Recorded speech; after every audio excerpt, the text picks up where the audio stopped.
What's going on, YouTube? Ferocity here. I hope you guys are doing well. Call of Duty isn't a serious game anymore.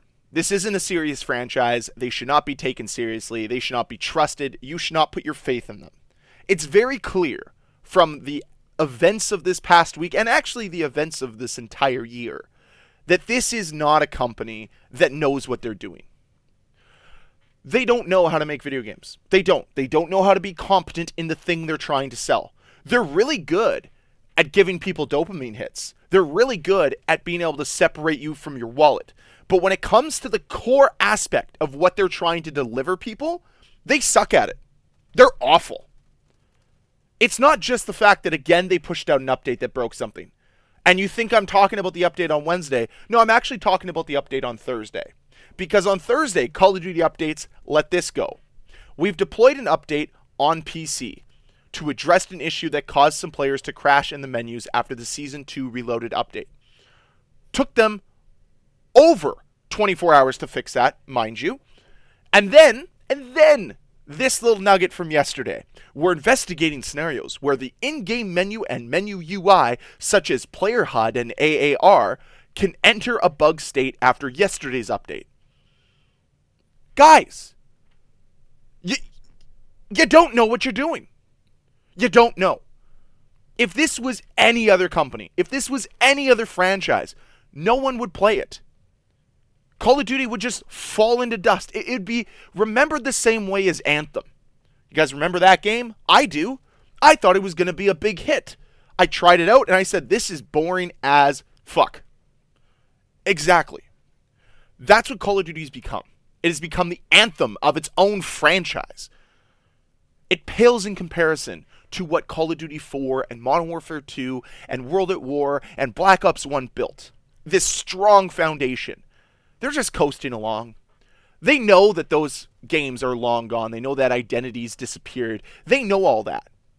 But they have no incentive or no initiative to try to make something special. These games lack passion, and it's so clear for everybody that plays them. But don't worry, they're putting in more skins into the game, and those always work flawlessly. Notice how, the store rarely ever doesn't work? Have you noticed that? Because I definitely have. It's been one of those things that is extremely transparent about them. The thing they care about always seems to be working as intended. The thing they don't seem to care about, the game itself, doesn't work as intended. I mean, we're 3 months into this. Almost 4 at this point. Actually, 4 months into this now. Pardon me. Challenges still don't track properly. 4 months in, challenges still don't track properly. Almost every single update they've pushed out this year has had something to do with challenges. Has had something to do with trying to get them to track as intended. But they don't. And they haven't.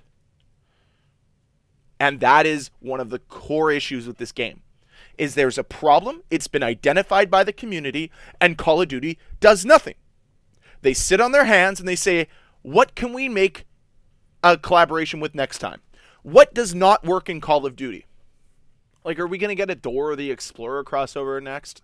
I mean, it would appeal to the majority of the audience that it feels as if Call of Duty is trying to target.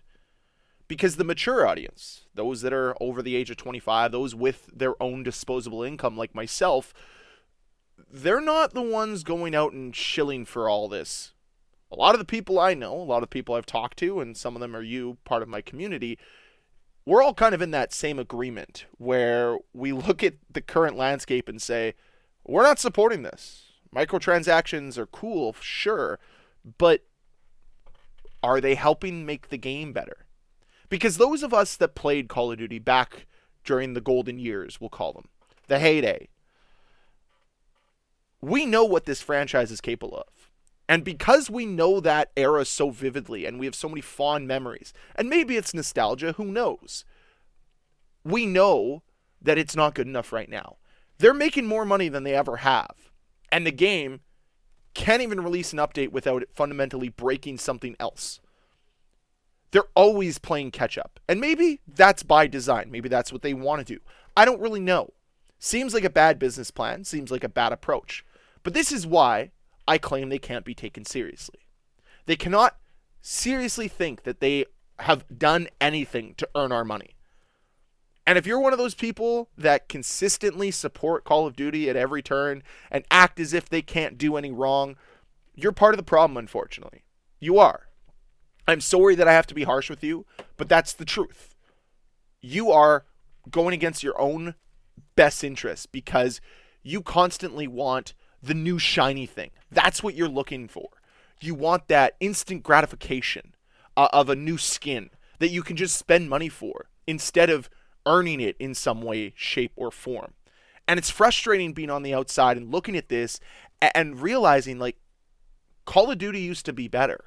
It used to be a stronger game that didn't consistently have issues to its core gameplay.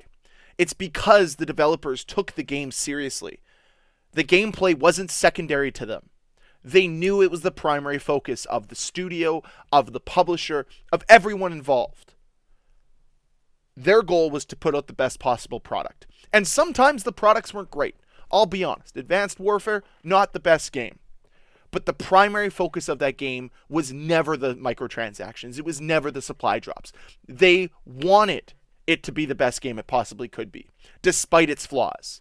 We saw that again when Sledgehammer Games did World War II, a game that was fundamentally flawed. And guess what they decided to do? We know this is flawed, but we'll tighten up and we'll make it better. And they made it better. And we've seen this time and time again, but they have strayed away from that path of trying to make the game better, trying to make it more competent. And it's really showing right now, and it's so frustrating to be a part of as a fan of this franchise, because I want Call of Duty to be good. I don't like every video being negative towards this series, towards this franchise. It's always a breath of fresh air when I can talk positively about Call of Duty. That's what I want.